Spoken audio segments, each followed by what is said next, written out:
Bueno, hola, buenas tardes a todos. Veo que ahí se está conectando la gente, así que vamos a esperar unos segunditos para dar comienzo. Ahí vemos que los participantes se van sumando. Esperamos unos segunditos y así le damos tiempo que se sumen todos y comenzamos.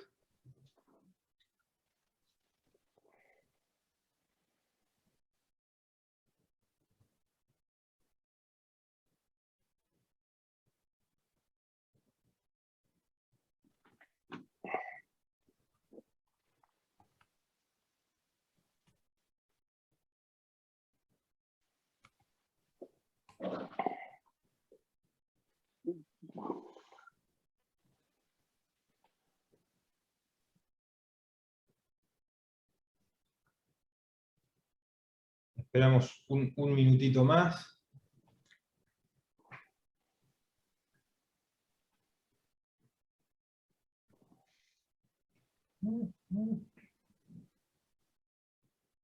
Ángel, si querés ir poniendo el video institucional.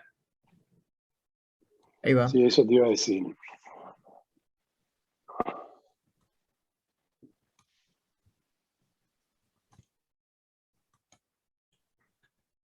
En Biosud estamos cumpliendo 30 años, pero preferimos celebrarlo diciendo que son 30 años cumpliendo. 30 años cumpliendo con priorizar a las personas en nuestras decisiones y procesos, trabajando en equipo para brindar una mejor solución para nuestros clientes y pacientes. 30 años cumpliendo todos los días con nuestro código de ética en la distribución de dispositivos médicos, legado de nuestro fundador, Jorge Jordana. 30 años cumpliendo en la búsqueda de colaborar en mejorar la calidad de vida de forma ética e innovadora. Cumpliendo con los pacientes, médicos, instituciones médicas, obras sociales, prepagas y proveedores. 30 años cumpliendo con ofrecer siempre la mejor calidad de dispositivos y equipamiento médico, con productos innovadores, ayudando al desarrollo de las tecnologías en todos los países en los que estamos, con una organización moderna y flexible que se adapta a los estándares de las mejores y más premiadas empresas de todo el mundo. 30 años cumpliendo con responder frente a las emergencias médicas con un departamento de atención y servicio al cliente que funciona 24 horas, los 365 días del año. En Biosud estamos cumpliendo 30 años de trayectoria, 30 años cumpliendo orgullosos con hacer de la ética y la medicina un valor. Gracias por estos 30 años. Bueno, ahora sí, entonces vamos a dar comienzo al webinar. Antes que nada, agradecerle a Biosud, a Abbott y al CASI por esta iniciativa. Hoy contamos con Andrés Pascua, que es un intervencionista con mucha experiencia y es un gran amigo, así que es un placer poder compartir con Andrés este webinar. La verdad que el tema que trae Andrés es un tema, la verdad que muy atractivo, porque es sobre la evidencia clínica de Stent Supera en nuestro medio, y creo que es interesante porque, digamos, nuestra vida real dista de muchas otras vidas reales, así que la verdad que es atractivo conocer la experiencia local y los resultados, así que Andrés, adelante. Lo único para decirle a los participantes que después que Andrés presente y hagamos alguna discusión, pueden ir haciendo preguntas en el chat que vamos a tratar de ir respondiendo. Andresito, adelante. Bueno, muchísimas gracias. También quiero agradecer a Biosud, a Abbott, al colegio y obviamente a Martín, que además de ser un amigo, es uno de los médicos que más sabe de enfermedad vascular periférica y de su tratamiento endovascular en la Argentina, así que es un honor, Martín. Vamos a compartir la pantalla y la charla. ¿Se ve bien la presentación? Impecable. Bueno, como decía Martín, un poco lo que voy a hablar es de lo que hicimos en nuestro servicio, que es analizar un poco nuestra realidad, y por eso el nombre de la charla, que es Evidencia Clínica en la Realidad Argentina del Uso del Stent Supera. Como conflicto de interés, soy patrocinado por Biosud en esta charla, y como introducción vamos un poco a la base, que es el famoso Stent Supera, el stent mimético, que estaría conformado por 6 guías de nitinol entrelazadas y cerradas, que se moverían de forma independiente. Esto genera un diseño estable con un circuito cerrado cuya distribución de fuerzas externas es a través de todo el stent. Esto resiste acodamiento y fractura con una fuerza externa crónica mínima. ¿Qué significaría esto? Una alta resistencia a la compresión del stent cuando es colocado en su diámetro nominal, una fuerza externa crónica mínima, o sea, una fuerza radial también mínima. Esto porque es importante, porque cuando uno lo libera los stent autoexpandibles no miméticos, pueden vencer ciertas obstrucciones con su fuerza radial. No es el caso del Supera, por lo cual después vamos a hablar un poquito de los trucos que tenemos que utilizar para colocarlos y para la buena colocación del stent. Y este diseño le da una alta flexibilidad y una resistencia a la fractura, como vemos acá en el gráfico, en la imagen de la derecha. El stent se flexiona sin generar grandes resistencias ni fricciones, con lo cual la chance de fractura es mínima.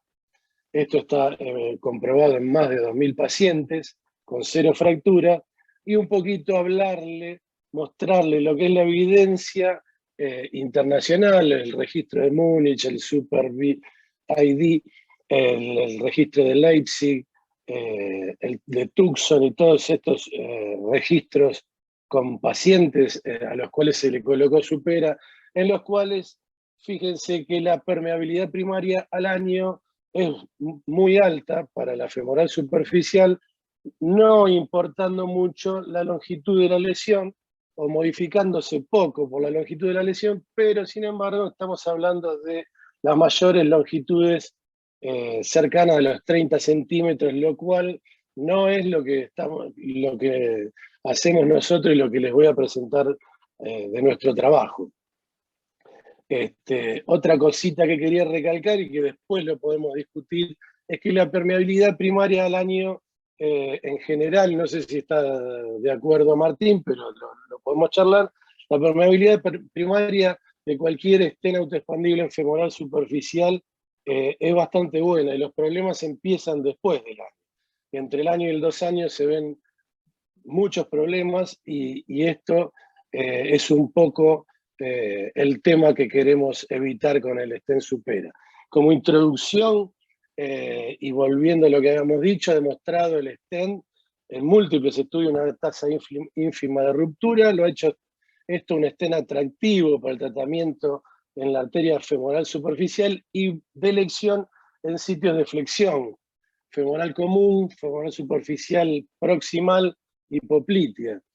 El costo mayor y la mejoría del desarrollo en los stents autoexpandibles no miméticos nos han llevado a una utilización híbrida, yo le llamo, de estas tecnologías, es decir, utilizando el stent Supera solamente en los sitios de flexión, y en el resto de los sitios a tratar colocar otro tipo de stent autoexpandible, que eso es un poco lo que quisimos analizar, porque esto no está suficientemente demostrado, pero es un poco la realidad a la que nos vemos enfrentados y la que tenemos que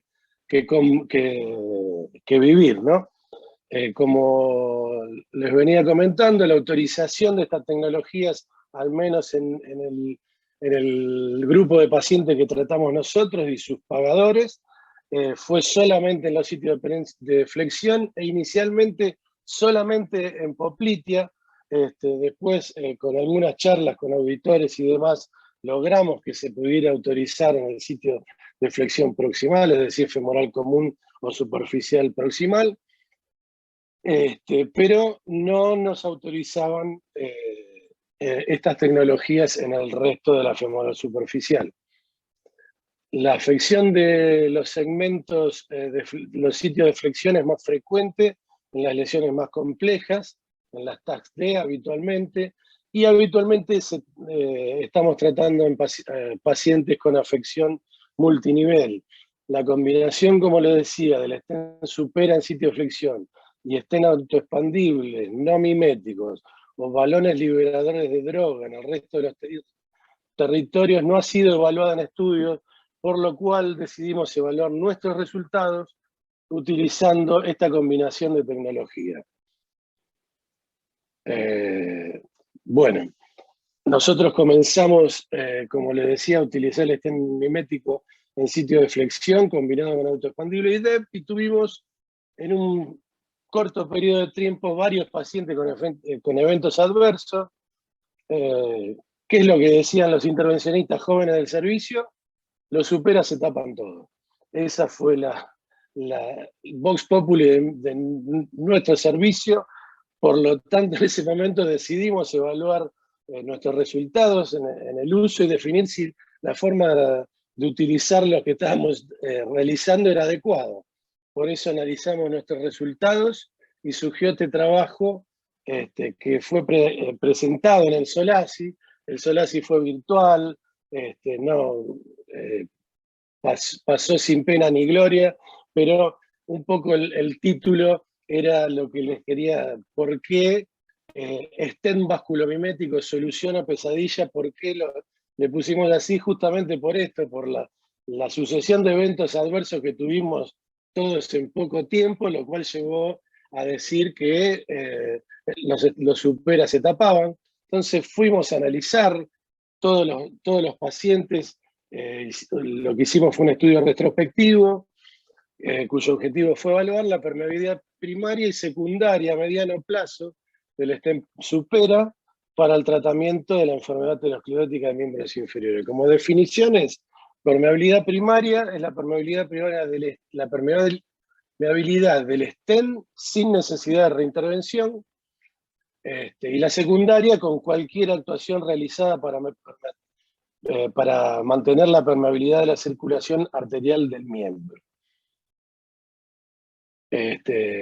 Las localizaciones más desafiantes para el tratamiento de los miembros inferiores siempre fueron la femoral superficial y los sitios de flexión. El uso de stent autoexpandibles de nitinol en arteria femoral común, superficial y pospliteo siempre se vio influenciado por conceptos de deformación del stent, oclusión, fractura y mayor tasa de restenosis debido a los cambios conformacionales de la flexión dinámica de la rodilla y la cadera. Y el stent supera tiene un diseño, como les contaba previamente, vasculomimético único, que tiene una flexibilidad axial y longitudinal, lo cual aumenta la resistencia a la fractura y pareciera ser el stent adecuado para un tratamiento en sitio de flexión. La pregunta era, ¿qué sucede cuando se combina con otras tecnologías, como en este trabajo que estoy analizando? Se analizaron los pacientes a los que se realizaron angioplastia periférica con colocación de stent supera entre junio del 2015 y diciembre del 2017, y analizamos 35 pacientes a los cuales se le colocaron 43 stent supera. Fueron 28 hombres y una edad promedio cercana a los 70 años. La indicación del procedimiento fue policlaudicación intermitente severa o isquemia crítica. La técnica de colocación del stent se realizó según las instrucciones de uso.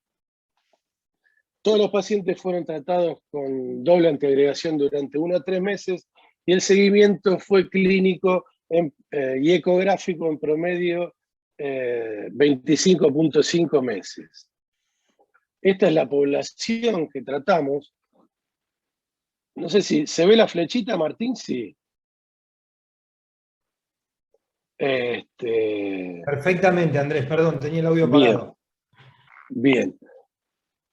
Los pacientes que tratamos son mayoritariamente hipertensos, una tasa altísima de hipertensos, la mitad prácticamente diabéticos, dislipémicos y tabaquistas o extabaquistas, la mitad con angioplastia previa y un cuarto de la población con bypass previo, que genera una complicación adicional al tratamiento y a la evolución de los tratamientos por la fibrosis que esto genera en las zonas de anastomosis proximal y distal. 80% con aspirina, 75% con silostazol y 80% tratados con estatina. son pacientes muy enfermos, cuyo cuadro clínico predominante para el tratamiento, en el 72% de los casos, fue la claudicación intermitente. Todos claudicantes severos, acá no hay claudicantes que 200, 300 metros, son todos claudicantes de menos de 50 metros. Y casi un 30% de pacientes con isquemia crítica. Los pacientes con isquemia crítica no fueron las isquemias críticas más graves. Recordemos que estamos tratando eje ilíaco, femoropopliteo. Sobre todo, aunque hay pacientes con tratamiento del lecho distal, predominantemente la clase 3 de Rutherford, y hay algunos de 4, 5 y 6. Las lesiones tratadas, predominantemente, como les decía, la región femoropopliteo, el 60%, un 25% se trató también infrapatelar y un 17% aortoilíaco. Así que, como van viendo, una población grave, muy enferma y con tratamientos multinivel. Cuando se trató la zona o región aortoilíaca, alto porcentaje de lesiones TASD, más del 50%, prácticamente 60-70% de TASD en femoropopliteo, y las lesiones a nivel infrapatelar fueron de menor complejidad. Es lógico porque estamos haciendo un tratamiento combinado y realmente ponerse a tratar una TASD infrapatelar después del trabajo de hacer una lesión femoropoplitea larga, sería muchísimo contraste, aumentar el riesgo, riesgo de complicaciones altísimo. Les quería mostrar un poco esto, 80% cuando fue en el tratamiento aortoilíaco de TAC-CID, 85% cuando la región tratada fue femoropoplitea, y lesiones multinivel en cerca del 70% de los casos. Realmente casos muy complejos que evidentemente hasta la llegada del Supera no tratábamos y que tratamos de no tratar, pero bueno, eran pacientes que tampoco eran operados porque los lechos distales eran muy malos, porque eran bypass muy largos, porque esto por el otro, no habían sido tratados y no los querían tratar. En cuanto al procedimiento, el acceso único se dio en el 83% de los casos. Eso llama un poco la atención con casos tan complejos que tengamos tan alto porcentaje de acceso único. Me llamó la atención hasta a mí, pero bueno, la primera etapa que es esta, desde el 2015 sobre todo al 2016, hacíamos pocos accesos dobles y nos complejizábamos mucho en el acceso anterógrado, estando horas y horas para intentar recanalizar, y evidentemente lo lográbamos en muchos casos, por ejemplo en estos, ¿no?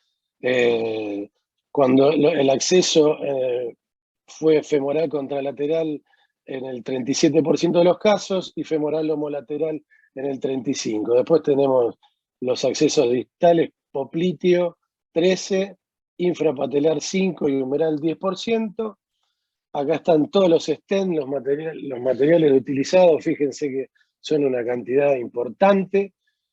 43 stents Supera, que se colocaron 32 en poplitea, 9 en femoral común, 3 en femoral superficial. Estos 12 estarían en el sitio de flexión proximal. 43 stents son stents en realidad, porque dentro de esto hay algún stent graft, balón expandible para la ilíaca primitiva también. Pero la mayoría son stent autoexpandibles no miméticos. Fíjense, 90 stents total, un promedio de stent por paciente de 2.6, pero le agregamos 35 balones liberadores de droga, es decir, en promedio un balón liberador de droga también por paciente. Los resultados al seguimiento a 25 meses, la permeabilidad primaria a los 12 meses, 82% 76.7% y a los 2 años 75%. Y en la permeabilidad secundaria, 88.8% a los 12 meses y 81.4% a los 24, lo cual ya indica que los supera no se tapan todos. Pero sí, como ven acá, que es lo que le quería mostrar, tuvimos varios cercanos, estos son todos los eventos adversos, son los 6 pacientes que tuvieron eventos adversos, algunos como a menos de 24 horas fue una oclusión aguda, un paciente con un lecho distal muy pero muy malo y con un eje ilíaco muy malo que no tratamos. No lesión severa, pero con lesiones limítrofes. Y tuvimos un paciente que tuvo un evento al mes, a los 6 meses y a los 5 meses. Esto es lo que generó un poco el dicho de que los stents supera se tapan todo. No es así. Fíjense la longitud de stents. Acá les puse, la mayoría son tratamientos híbridos. De los que se taparon, hay 2 que no fueron, que fueron 2 supera solamente. El primero de ellos que fue en femoral común hipopitia, que es el único que no se pudo repermeabilizar. Ese se ocluyó a los 23 meses y nunca pudimos lograr repermeabilizarlo. La paciente, pues una mujer clínicamente no evolucionó muy mal, claudicación severa, no quiso volver a intervenir, la seguimos, no tuvo amputación, no tuvo otros eventos, camina poquito, pero sigue bien. En cuanto a estos 2 pacientes, el 2 y el 5 tuvieron un nuevo evento después de la repermeabilización, con un tiempo al evento a los 10 meses y a los 6 meses, y siguen con permeabilidad, así que en definitiva, prácticamente todos los pacientes que son bastante complejos, como verás Martín y todo el público, tienen una evolución buena, demasiado buena para lo que yo pensaba, sobre todo por estos primeros eventos adversos precoces. Y como conclusiones, en nuestro estudio se muestra que al stent supera como una opción válida en el tratamiento de la enfermedad vascular periférico, utilizándolo como herramienta en los sitios de flexión. La realidad es que nuestra población es del mundo real y con anatomías realmente desafiantes, de enfermedad multinivel, lesiones más largas que las que se publican en los estudios de extranjeros o randomizados. Mayoritariamente son oclusiones totales largas, con una alta prevalencia de lesiones TAC-D. La permeabilidad primaria y secundaria ha sido muy buena a 2 años. Hemos tenido alguna tasa de reintervención, ha sido exitosa, salvo en uno de los casos, y un poco nos ha mostrado el camino acerca de cómo podríamos intentar que los resultados sean mejores. Yo quería concluir un poco que hubo algunas cositas que vimos que nos generaron, que tuvieron más los pacientes con eventos, como fue la presencia de bypass previo, la presencia de enfermedades de múltiples regiones. Esos pacientes tuvieron una mayor tasa de reoclusión, y también los pacientes fueron más jóvenes. No sabemos bien por qué. También hubo 2 pacientes que tuvieron trombosis y fueron casos de difícil explicación. Uno no, pero el otro sí, y bueno, y después resistieron a la etapa COVID, en la cual vimos muchos pacientes con stent autoexpandibles que habíamos puesto que tuvieron oclusiones. Creo que como segunda parte de las conclusiones, como les decía, los pacientes con bypass previo, tratamiento multinivel y procedimientos híbridos, es decir, mezclar tecnologías, y la hipótesis que les decía para mejorar nuestros resultados guiados por este análisis sería la de ser más agresivo en la preparación de la placa en los pacientes con bypass previo. Los pacientes con bypass previo tienen en las zonas de anastomosis fibrosis que son muy duras, con mucho recoil elástico, y que en algún caso, como el primero de los casos que no pudimos repermeabilizar, yo creo que lo que hemos inflado el balón a un valor nominal quedó sin cintura, pero el recoil nos hizo que cuando colocamos el supera, se elongó un poco y ahí tuvimos el problema, y trataremos de intentar disminuir el porcentaje de procedimientos híbridos, es decir, tratar de utilizar todo supera si podemos. Obviamente dependemos de que los costos sean accesibles para las prepagas y obras sociales, ¿no? Creo que acá terminamos, Martín, y podemos iniciar la discusión. Bueno, Andrés, antes que nada, felicitarte por el trabajo que hiciste, por la recopilación de todos los datos. Creo que es importante siempre hablar con datos y no con sensaciones, así que te felicito por el laburo. Creo que, a ver, es un trabajo bien a lo de nuestro mundo real, y bien a lo Andrés, porque realmente tenés una población de pacientes que creo que es muy compleja. Muchos pacientes son multinivel, lesiones extremadamente largas. No sé cuánto es la media de lesiones que trataste, pero me parece que es altísima, que es lo que vos decís. La verdad que los trabajos que La vemos... media es arriba de los 30 centímetros, pero muy arriba. No hay trabajos que muestren lesiones tan largas, 25 creo que es el que más muestra, mayor longitud, o sea que en principio felicitaciones, Andrés, la verdad que muy buen trabajo. Hay un tema importante con Supera, que seguro mucha de la gente que está escuchando ya usa este stent, gente que no, y es preguntarte, Andrés, o por lo menos yo también contarles un poco cuál fue mi curva de aprendizaje. Creo que es un stent que tiene su curva de aprendizaje, y hay que ver quizás si los primeros casos fueron los que te fue peor o no, porque digamos lo que hablaba Andrés recién, creo que el punto clave en este stent es la preparación del vaso. Contanos un poco, Andrés, si querés, cómo se consigue una buena preparación del vaso y cuán importante o no es la preparación de este vaso para después poder tener una permeabilidad alejada en el tiempo mejor, ¿no? Sí, yo terminaba, como habíamos charlado un poco, Martín, terminaba con un par de diapositivas con esos tips and tricks para que el stent sea bien colocado, pero vale la pena recalcarlo cuantas veces se pueda. Lo que vos preguntás es totalmente cierto. Los primeros casos fueron los casos que más se nos taparon.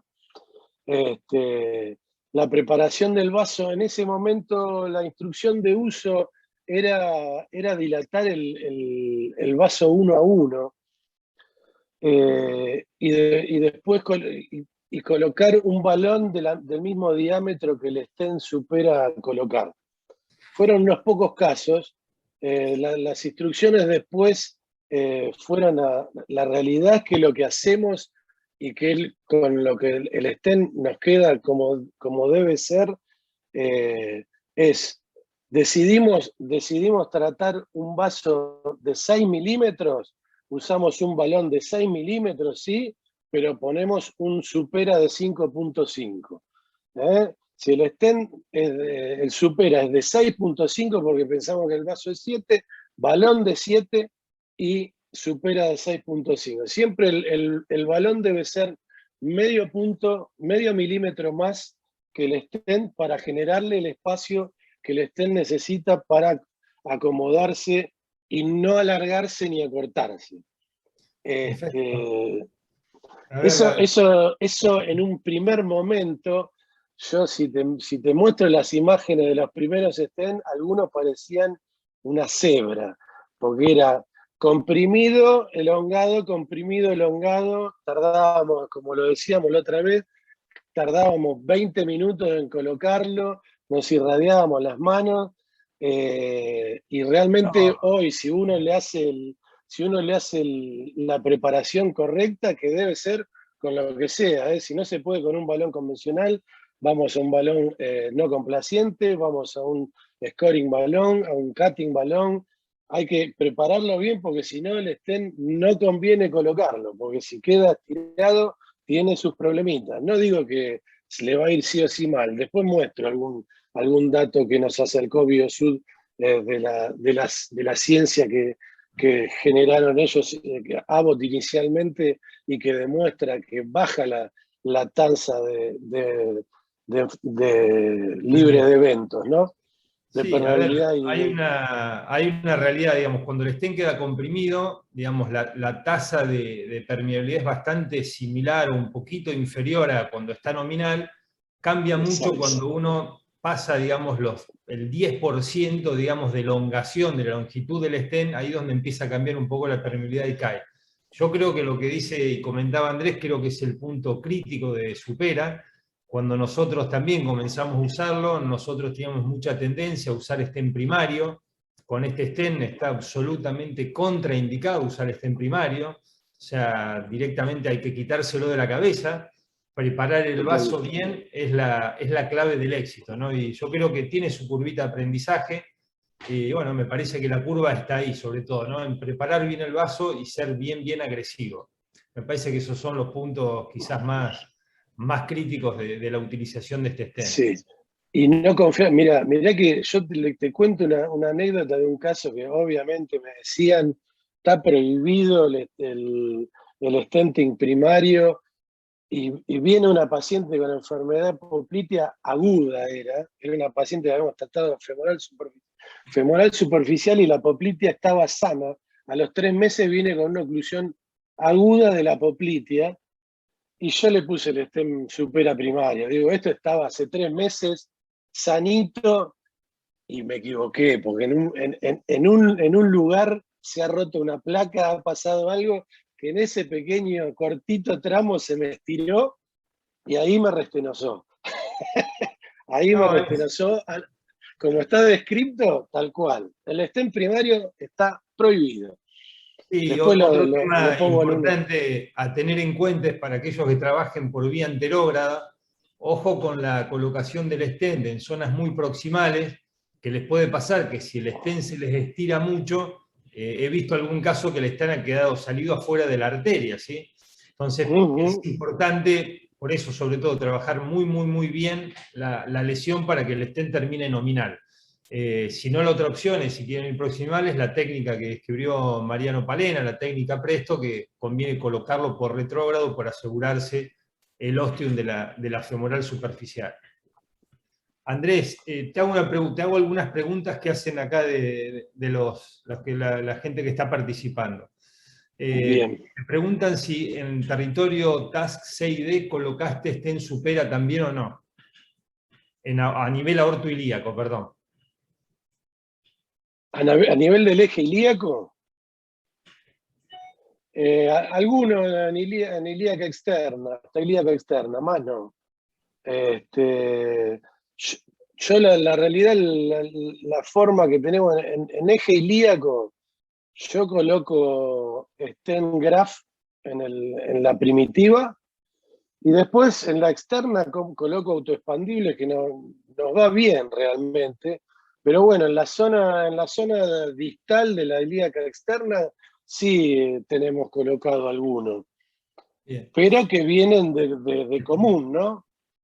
Hay otra pregunta acá, dicen si hay evidencia científica comparando balón con droga y Supera en zonas de flexión. Sí la hay, y la evidencia es bastante similar en cuanto al resultado de permeabilidad, la realidad que es muy similar. Hay un tema que quizás es importante a discutir. Realmente el balón con droga para la zona de flexión es una opción también absolutamente válida. El tema depende sobre qué lesión estemos trabajando. Generalmente, si es una oclusión TASC C o D, como comentaba Andrés, la gran mayoría de estas lesiones van a ser lesiones oclusivas, y en su gran mayoría la recanalización que vamos a hacer va a ser subintimal. Entonces, al hacer una recanalización subintimal, yo al menos, y la evidencia, la verdad que hay muy poca evidencia de cuál es el resultado de balón con droga en este tipo de lesiones, y yo creo que el mecanismo por el cual se cierra una recanalización subintimal no es por hiperplasia, sino que es como si se fuese colapsando esa luz. Entonces, creo que tiene más indicación la colocación de un stent que utilizar un balón con droga.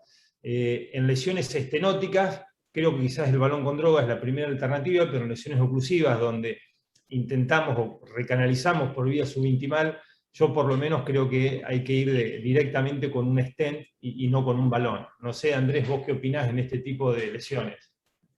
Sí, la realidad, yo pienso lo mismo que vos. En cuanto a la recanalización subintimal de lesiones extremadamente largas, las oclusiones extremadamente largas, ya sabemos que vamos subintimal en algún trayecto de la misma, seguro. Eso está demostrado. No digo que no haya usado balón liberador de droga en el espacio subintimal porque es mentira. He usado y no me ha ido tan mal, pero cuando trato una task de multinivel, como la mayoría de estas lesiones que hemos tratado, la realidad es que la posibilidad de que quede bien con balón es bajísima. Porque para poder dejar la arteria con balón liberador de droga, tengo que tener un buen resultado geográfico con balón, si no, tengo que poner una plataforma porque se me va a ocluir en agudo. O sea que Yo... cuando empezamos a hacer subintimales, ya hace, te diría que en el 2005, estas lesiones largas, inicialmente hacíamos balón y el resultado era muy malo, la verdad que la permeabilidad era muy mala en las lesiones largas.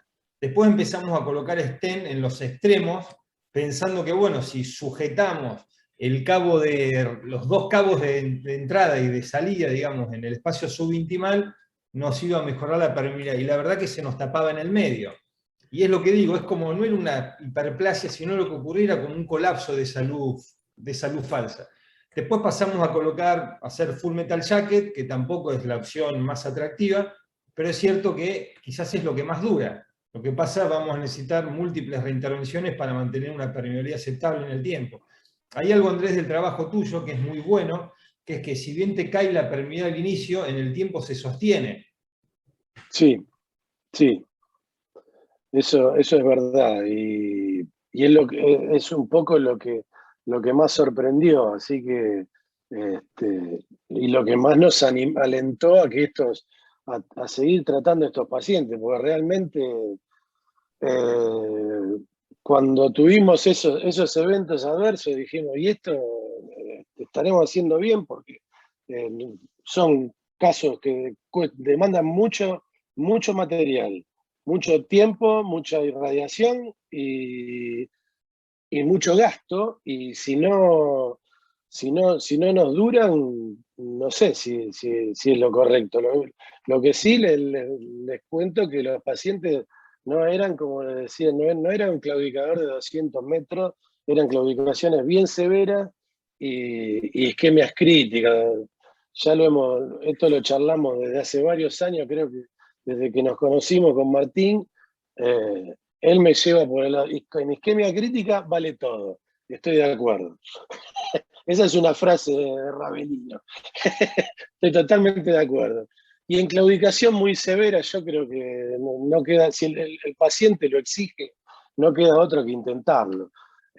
Podemos ir a un mal mayor y puede ser, hay algunos que hablan que transformar un claudicante en un isquémico crítico. En este grupo de pacientes, que es de lo peor que tratamos nosotros, no ha ocurrido. El paciente que está tapado está con su pierna, obviamente claudica. Yo, con respecto al tratamiento del claudicante, soy bastante crítico de las guías y le hago bastante poco caso, en realidad. Yo no estoy de acuerdo con que el paciente claudicante no puede tocarse, no se puede tratar. Me parece que no corresponde. Creo que el paciente, digamos, forma parte de su enfermedad y quien define finalmente es el paciente, y uno tiene la obligación de brindarle toda la información y las potenciales complicaciones, pero creo que el claudicante es un paciente que, a mi criterio, si el paciente no responde al tratamiento médico convencional, hay que ofrecerle una opción y creo que el tratamiento endovascular es la alternativa. Algo importante que mostrás, Andrés, es, que es lo que digo yo siempre, o sea, que es conocer los resultados de lo que uno hace. Es cierto que el paciente claudicante, digamos, tiene una tasa de amputación a lo largo de su vida, si controla sus factores de riesgo, menor del 3%. Y si nosotros con el procedimiento que hacemos tenemos una tasa de amputación del 5%, no le estamos ofreciendo, digamos, una opción válida al paciente. Por eso creo que es importante que uno conozca sus propios resultados para saber qué le puede ofrecer al paciente. Pero yo la verdad, los pacientes claudicantes los trato.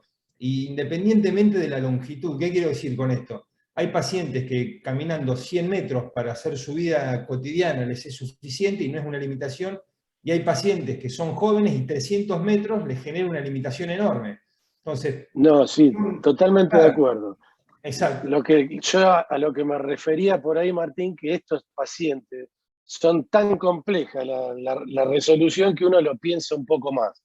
No es lo mismo, si es una femoral superficial, por más que tenga más de 30 centímetros y tiene buen lecho distal a nivel de poplitea, claudica a 100 metros, a 200, le altera su calidad de vida, yo también lo trato, ¿no? Estoy de acuerdo con vos. En las lesiones tan largas, digamos, uno, digamos, lo que tiene que tratar de buscar o prestar mucha atención es, a ver, si uno trata un claudicante con una lesión muy extensa, y asumiendo el riesgo que puede correr, hay algo que es importante, que digamos, hoy por hoy, digamos, la tasa de éxito técnico casi está en un 100%, digamos. Hoy uno utilizando abordajes retrógrados o dispositivos de reentrada, es muy difícil que uno no pueda recanalizar una región femoropoplitea, ¿sí? Hablo de alguien que tiene experiencia, que trabaja hace tiempo, la realidad es que hoy la tasa de éxito es muy, muy alta. Y por otro lado, si uno toma algunos recaudos de decir, bueno, hasta acá llego y hasta acá no, creo que, digamos, esa potencial complicación que pueda llevar al paciente a una amputación incluso aguda o a empeorarle el cuadro clínico, realmente es muy baja hoy en día. Que eso ha cambiado en el tiempo, por eso creo que es una terapia que uno la puede ofrecer con bastante libertad.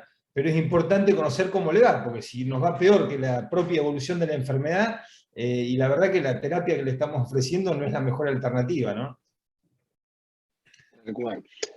Acá veo una pregunta de un médico conocido mío, el doctor Giachelo, creo que te lo hace a vos, porque trabaja conmigo, así que si tiene lugar el stent supera para tratar un bypass. Para tratar supongo que un bypass venoso, ¿no? Porque la prótesis... ¿Un full metal jacket del puente o para tratar una anastomosis? Supongo que ambas. A ver, yo creo que para hacer un full metal jacket no lo haría con supera. Me parece que es bastante difícil, como decía hoy Andrés, predecir cuánta compliance, digamos, va a tener esa vena. La prótesis no va a tener compliance, y si hay algún lado donde está colapsada, lo que uno vamos a conseguir es que el stent, digamos, se elongue. Así que no lo utilizaría para tratar un puente para hacer un full metal jacket. Y para tratar una lesión de una anastomosis, si estoy seguro que hice una muy buena preparación de la lesión, y muchas veces para este tipo de lesiones hacen falta un cutting balloon, porque la verdad que son lesiones sumamente duras y fibrosas, que si no conseguimos abrirlo realmente bien, no vamos a conseguir un buen resultado. Quizás no sería la opción más viable. Si luego abrir bien esa lesión, creo que es una alternativa absolutamente válida, ¿no? De acuerdo. Acá la tenemos a Ana, que dice que coincide con nosotros con el tema de los claudicantes. Y la otra cosa que te preguntan, Andrés, es en los pacientes con enfermedad multinivel, si el territorio below the knee lo trataste antes o después de implantar el supera. Después, o sea, digamos, reconstruiste todo el eje femoropoplitea. Reconstruí, exacto. Sí, después. Bien, yo también hago lo mismo. Porque además en ninguno de los casos que tratamos below the knee lo tratamos desde una punción distal. De vuelta, perdón, que en lesiones below the knee... ninguno de los casos en los cuales en este grupo de pacientes que traté below the knee, no los traté desde una punción distal, lo traté desde anterógrado. Entonces resolví los femoropopliteos y después le hicimos un lecho distal, que bueno, eso también genera que disminuya la sobrevida libre de evento, ¿no? Porque tratar el lecho distal no tiene la misma tasa de restenosis que tiene el eje femoropopliteo. Ese es un debate interesante. Vos sabés que ahora hace poquito salió un trabajo de Supera en lesiones largas y todo, y hablan, digamos, que parte de la permeabilidad depende mucho de cuántos vasos de Ranoff tiene el paciente. Que bueno, es un concepto ya viejo, pero bueno, finalmente termina demostrándose en casi todos los stents que, digamos, que los vasos de Ranoff es importante para la permeabilidad de lo que uno coloque. Yo creo que es independientemente de si pone Supera o el stent que ponga, ¿no? Pero bueno, ahí es un punto que es importante. O sea, si mejoramos los vasos de Ranoff, nos aseguramos que nos vaya mejor, pero también le estamos agregando un riesgo de que si nos va mal, ahí sí podamos a un paciente, quizás un claudicante, pasarlo a un isquemia crítica. Transformarlo.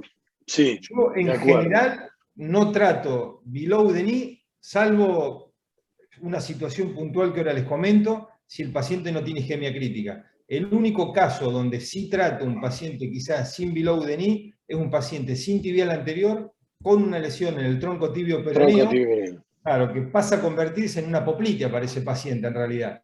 Es el único vaso permeable.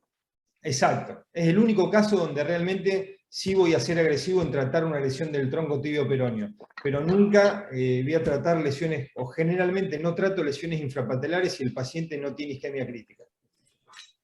Estamos de acuerdo. Estos pacientes que tratamos fueron todos por isquemia crítica, no fue para darle Ranoff, nada más. Nosotros si tiene una peronea permeable y es claudicante, hicimos todo este zafarrancho de stent, lo dejamos así. En general no hemos tenido problemas por dejar un solo vaso permeable y la claudicación mejora.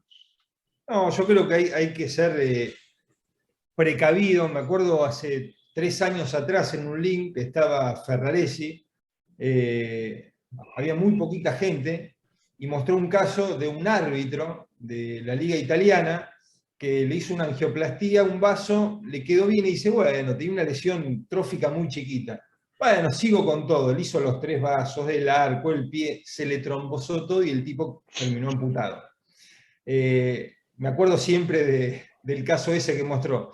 A ver, ¿qué quiero decir? Que en la mayoría de las veces nos va bien, y la verdad que la tasa de complicaciones es realmente baja, pero bueno, las complicaciones existen y creo que tampoco hay que hacer de más, ¿no?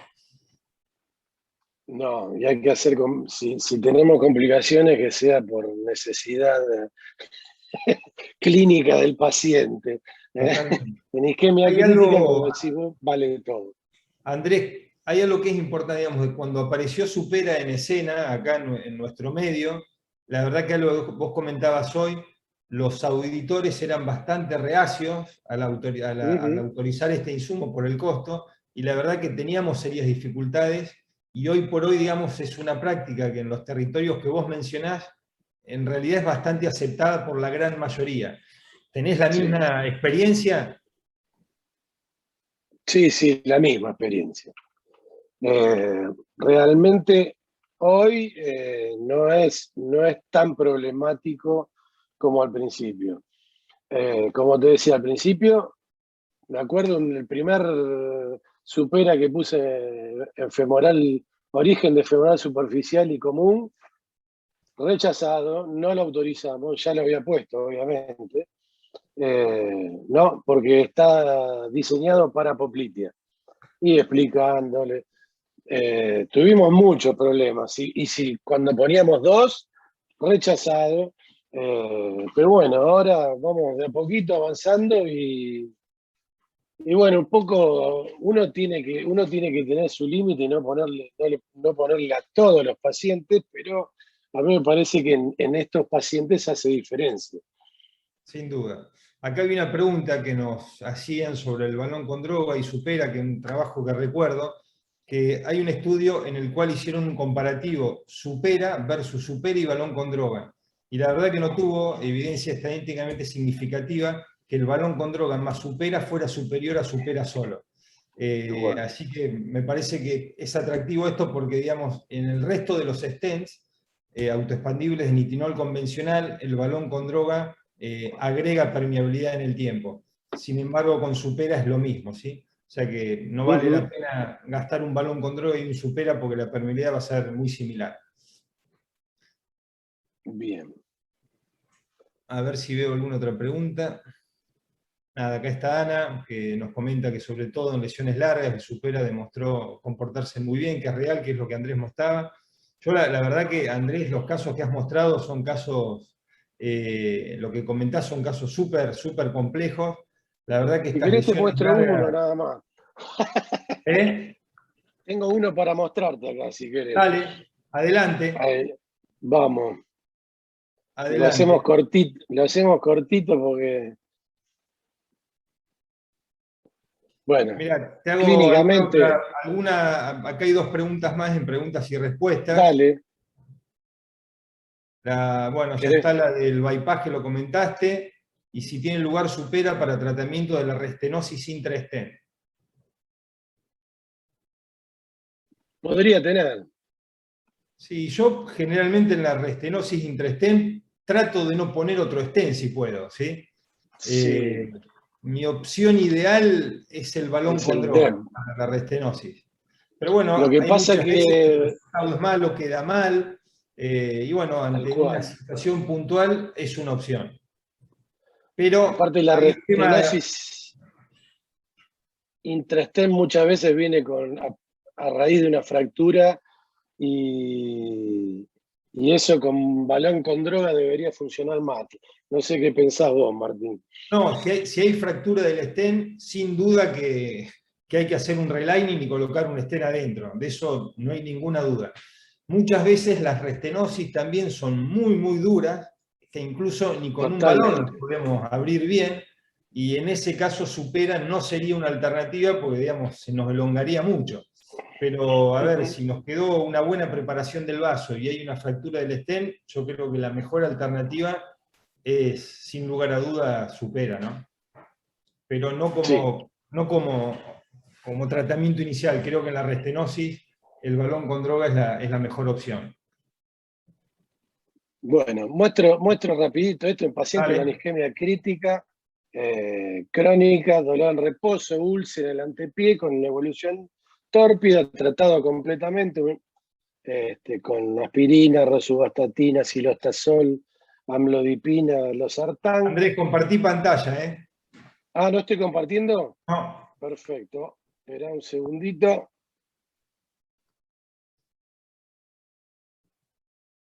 Pensé que estaba compartiendo. Igual te queda Ahí bien la voy. barba, la gente debe estar feliz de verte con esa barbita.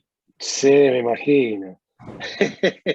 Bueno, escucharon la isquemia crítica, dolor en reposo y una úlcera tórpida del pie, Rutherford 4 o 5, con una lesión súper calcificada crítica de la ilíaca primitiva, oclusión de ilíaca externa que recanaliza en poplitea, P2, digamos, con un lecho distal que se ve bastante poco y muy enfermo.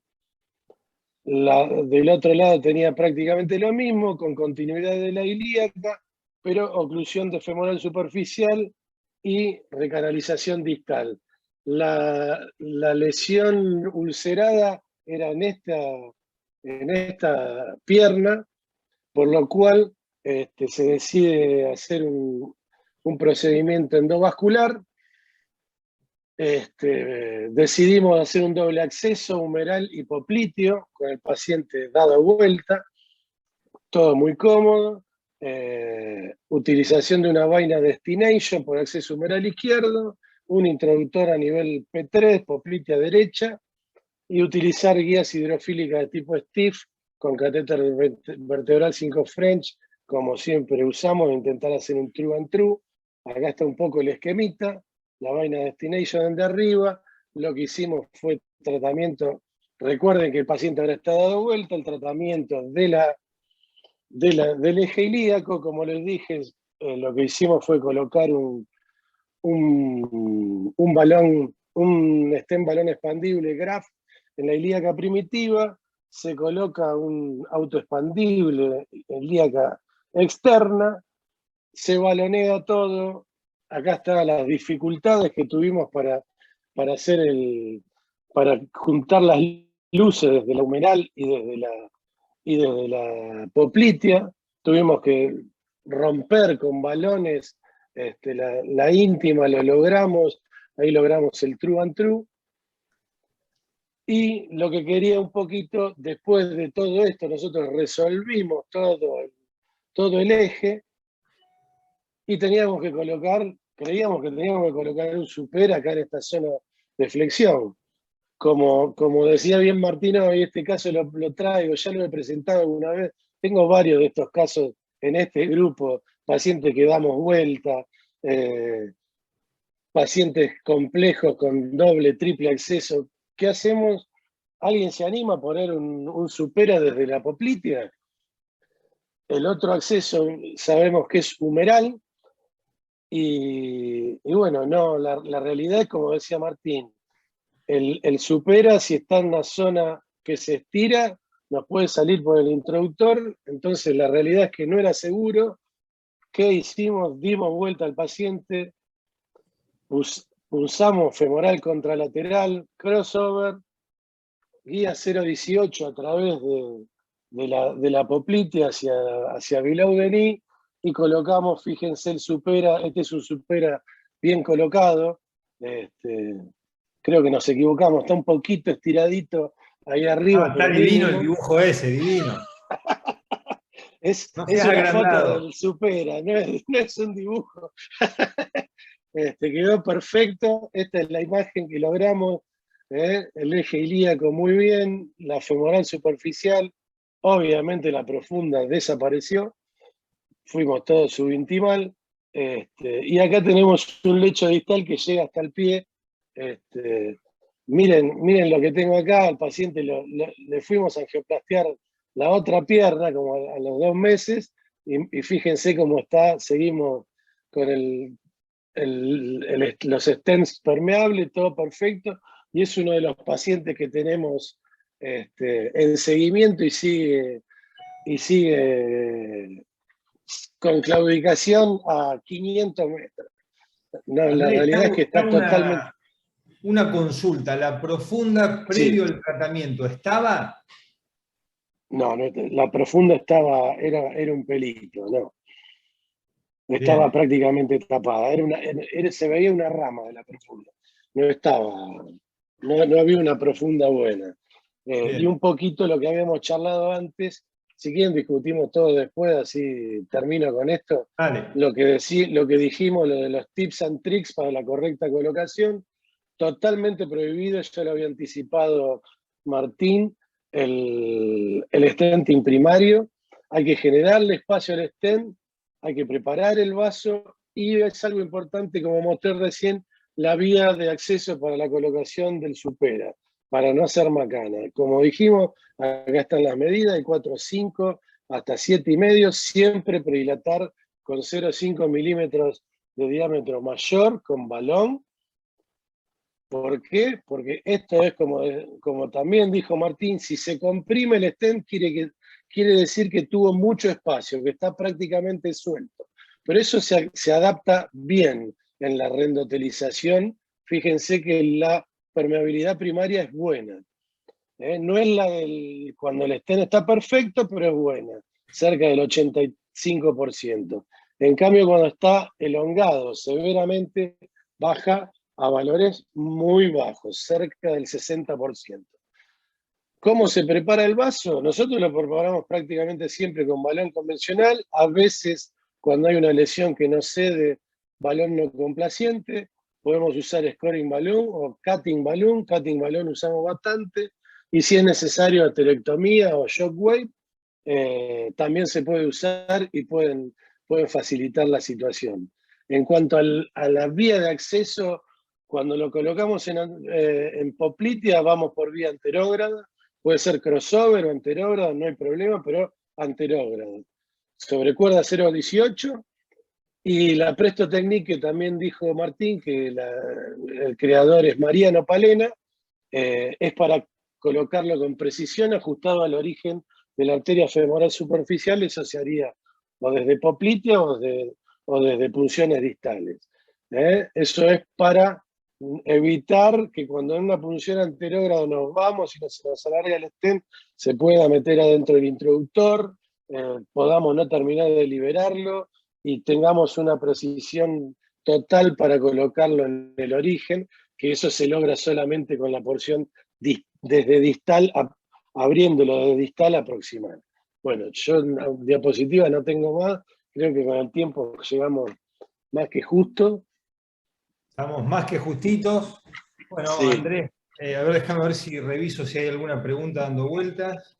No, creo que las hemos contestado todas. Sí. Bueno, el caso, como siempre, un caso súper desafiante, súper atractivo, es para hablar muchísimo. La verdad que, a ver, una única cuestión que veía que quizás yo por lo menos trato de cuidarme mucho, pero si me decís que ya no había profunda, da lo mismo, es de nunca tratar digamos, de reconectar en la común, porque justamente, digamos, corremos el riesgo de perder la profunda, que es el vaso, digamos, de la extremidad que más tenemos que cuidar, porque es el vaso que cuando se tape todo esto, que en algún día, en algún momento, desgraciadamente, se va a tapar, el paciente va a vivir de esa profunda, ¿no? Entonces, es un vaso, digamos, al cual debemos cuidar muchísimo siempre. Entonces, cuando hacemos las recanalizaciones de la femoral superficial, hay que tratar siempre de conectar dentro de la femoral superficial para no afectar la profunda, ¿no? Pero si me decís que ya estaba tapada y no tenía, es lo mismo, no cambia. Es que, sí, aparte fuimos subintimal desde la oclusión de la ilíaca externa, la verdad que lo que se veía era una rama y se fue. Bueno, yo, Andrés, nada, felicitarte otra vez por el trabajo. La verdad que es súper interesante verle estos resultados, mostrar esto, porque la verdad que son números que la verdad que no, en lo que leemos no están. O sea, pero bueno, esta es la vida real de lo que hacemos habitualmente, así que la verdad que los resultados son muy buenos. Y bueno, otra vez agradecerle a Biosud, a Abbott y al CASI por el espacio. Así que bueno, nada, los despedimos. Gracias lo mismo. por la participación. Agradecer a todos los participantes, agradecer Biosud, Abbott, CASI y Martín por acompañarme. La verdad que es un honor. Lo mismo digo. Bueno, espero que lo hayan aprovechado. Y nos vemos la próxima. Bueno, muchas gracias. Chao, Andrés. Chao, hasta luego, Martín. Chao, chao. Adiós a todos. En Biosud estamos cumpliendo 30 años, pero preferimos celebrarlo diciendo que son 30 años cumpliendo. 30 años cumpliendo con priorizar a las personas en nuestras decisiones y procesos, trabajando en equipo para brindar una mejor solución para nuestros clientes y pacientes. 30 años cumpliendo todos los días con nuestro código de ética en la distribución de dispositivos médicos, legado de nuestro fundador, Jorge Jordana. 30 años cumpliendo en la búsqueda de colaborar en mejorar la calidad de vida de forma ética e innovadora. Cumpliendo con los pacientes, médicos, instituciones médicas, obras sociales, prepagas y proveedores. 30 años cumpliendo con ofrecer siempre la mejor calidad de dispositivos y equipamiento médico, con productos innovadores, ayudando al desarrollo de las tecnologías en todos los países en los que estamos, con una organización moderna y flexible que se adapta a los estándares de las mejores y más premiadas empresas de todo el mundo. 30 años cumpliendo con responder frente a las emergencias médicas con un departamento de atención y servicio al cliente que funciona 24 horas, los 365 días del año. En Biosud estamos cumpliendo 30 años de trayectoria, 30 años cumpliendo orgullosos con hacer de la ética y la medicina un valor. Gracias por estos 30 años.